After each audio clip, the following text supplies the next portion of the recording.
In 431 BCE, the Greek world began to burn. Athens and Sparta, the two giants of Greece, moved toward a war that would last 27 years and leave the most famous democracy in history broken, exhausted, and defeated. The official arguments were about treaties, trade, allies, and power. But in the theaters of Athens, the story became dirtier. Comic poets told the crowd that the real disaster began with a woman, a foreign woman from Miletus. Her name was Aspasia.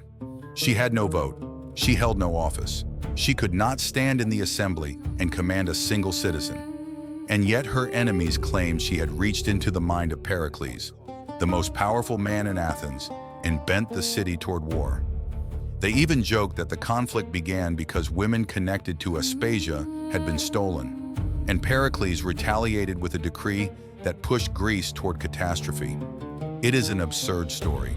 That is exactly why it mattered. Because the question is not simply whether Aspasia controlled Pericles. The deeper question is darker. Why were Athenian men so ready to believe that she could? Athens loved to describe itself as a city of freedom. Male citizens voted on war, sat on juries, accused generals, exiled rivals, and argued in public until the city itself seemed to run on speech. But this democracy had locked doors. Women were excluded from formal politics. Foreign residents, known as metics, were excluded. Enslaved people were excluded. The famous people of Athenian democracy were not everyone. They were a narrow political body of citizen men. Aspasia stood outside that body. She came from Miletus, an Ionian city associated with trade, philosophy, and intellectual life. In Athens, she was an outsider. Legally, she had no official path to power. But power does not only live where the law admits it lives. It lives in private rooms before public speeches, in friendships, dinners, arguments, reputations, and access. And that is where Aspasia became dangerous. Not because she sat with the citizens, because men who sat with the citizens may have listened to her. In Athens, the most dangerous thing a woman could do was stand close enough to power to be noticed. Pericles was not just another politician, he was the voice of Athens at the height of its confidence. Under his leadership, marble rose on the Acropolis, the fleet ruled the sea, allies paid tribute, and democracy funded courts, festivals, monuments, and warships. To Athenians, this looked like glory. To many other Greeks, it looked like empire. And Pericles was the man who made that empire sound like destiny. But the stronger his public image became, the more vulnerable his private life became. Because Pericles had joined his life to Aspasia. She was associated with his household, his son, his mind, and his reputation. For his enemies, that was a gift. If they could not defeat Pericles as a statesman, they could attack the world around him, his friends, his thinkers, his artists, and most dangerously, the foreign woman beside him. The safest way to wound Pericles was not to strike his policies first.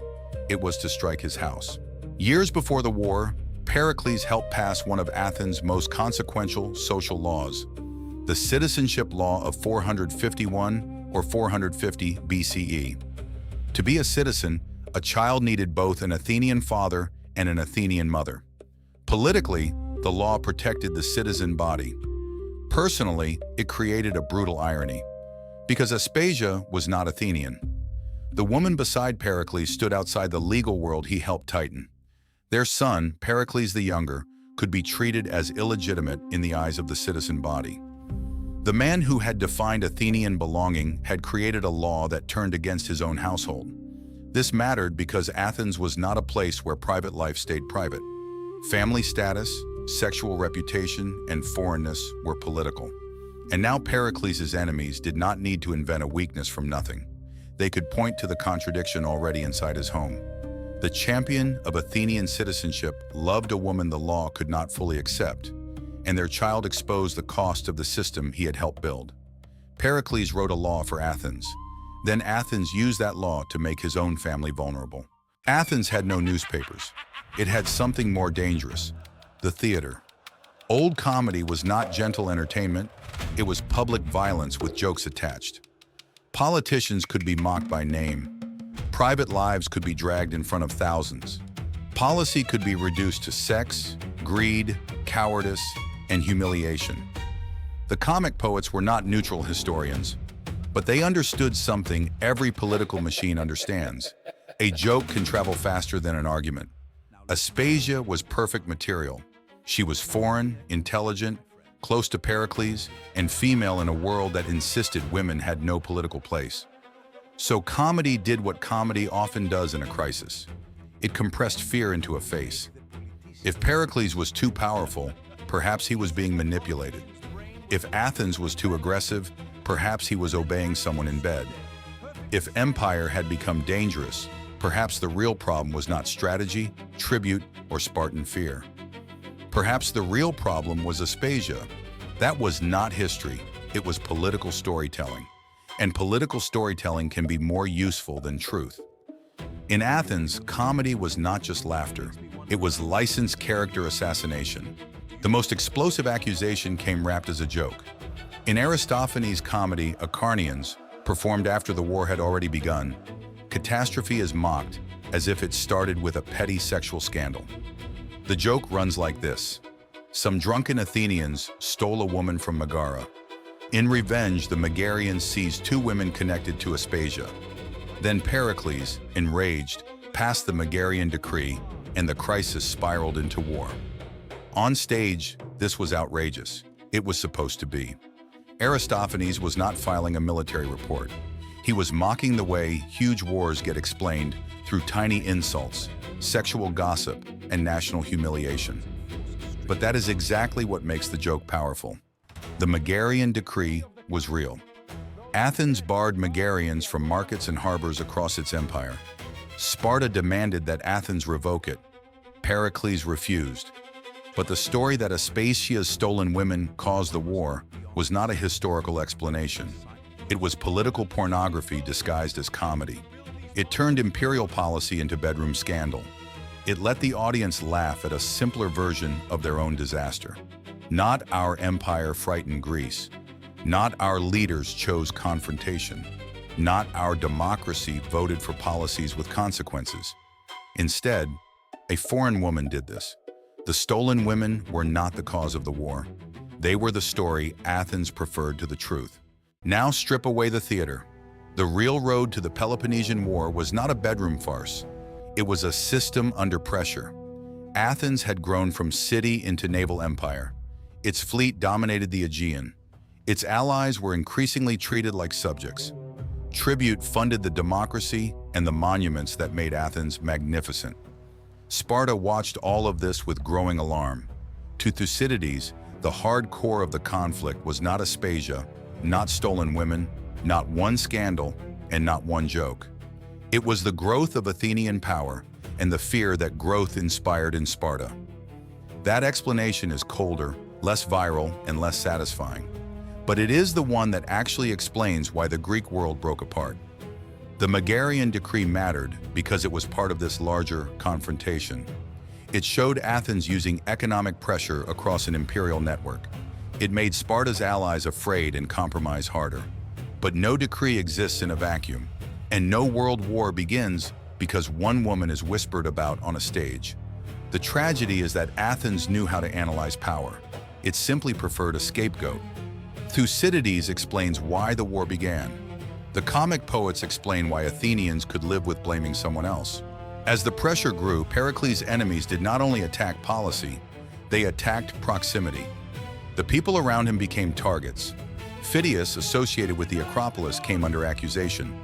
Anaxagoras, linked to Pericles' intellectual world, was attacked for impiety. And later tradition says Aspasia herself faced a charge of impiety and corrupting free women for Pericles. We have to be careful here. The trial of Aspasia comes to us through later sources, especially Plutarch, writing centuries after the events. We cannot treat every courtroom detail as certain, but the tradition matters because it fits the political pattern. When Pericles could not easily be broken in the assembly, the attacks moved inward. His artist, his thinker, his woman. This was not just gossip, it was a strategy of isolation. Turn the leader's circle into evidence. Turn intimacy into corruption. Turn intellectual life into impiety. Turn a foreign woman into proof that Athens had been captured from within. Whether Aspasia stood in that courtroom exactly as the story says or not, The accusation itself reveals the atmosphere. Athens was no longer simply arguing about policy, it was hunting for the hidden source of its fear. Once the accusation worked, truth became less important than usefulness. So did Aspasia influence Pericles? The honest answer is, probably, but not in the cartoon version her enemies sold. Influence does not require secret orders. It does not require a hidden throne.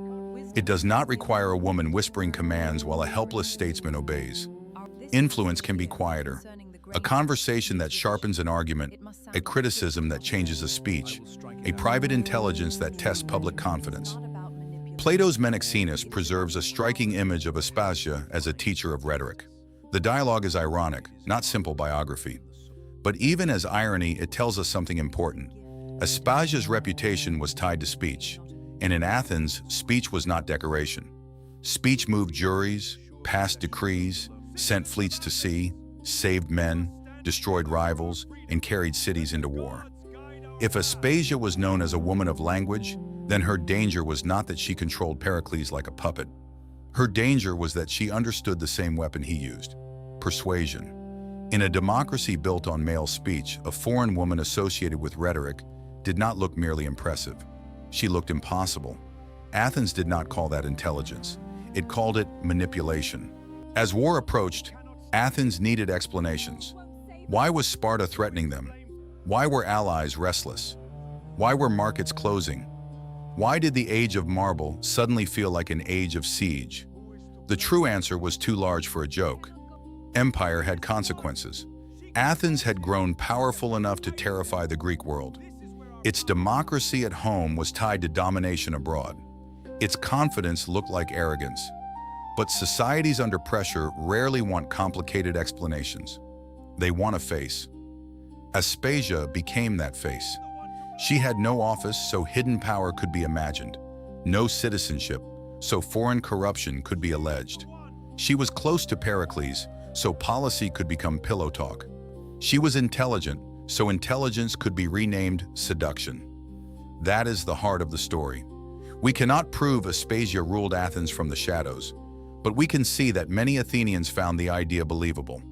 And that belief tells us something darker than the rumor itself. It tells us what Athens feared. Athens feared the possibility that its proud system was less rational, less controlled, and less masculine than it claimed to be. Aspasia did not have to rule Athens. Athens only needed her to seem capable of it. Aspasia almost certainly did not start the Peloponnesian War. She almost certainly did not control Pericles like a puppet. She may never have stood trial for impiety exactly as later writers described, but Athens needed to believe that she could have done all of it. Because if the greatest democracy in Greece could be driven toward catastrophe by the influence of a foreign woman with no rights, then the blame could rest on her. Not on the male citizens who voted, the leaders who escalated, the empire that frightened its rivals, or the city that praised freedom while ruling others. Aspasia's real power was not that she secretly ruled Athens. Her real power was that she exposed the contradiction at the heart of Athens. A democracy that worshipped speech but feared the wrong people speaking. A city that praised reason but turned anxiety into sexual rumor. A society that excluded women from politics, then panicked when one woman seemed close enough to matter. Maybe Aspasia did not control Pericles. Maybe she simply understood him. Maybe she understood power well enough that Athens could not decide whether she was brilliant, dangerous, or guilty. And in the end, that was enough. Aspasia did not destroy Athens. Athens invented the version of Aspasia it needed, so it would not have to admit it was destroying itself.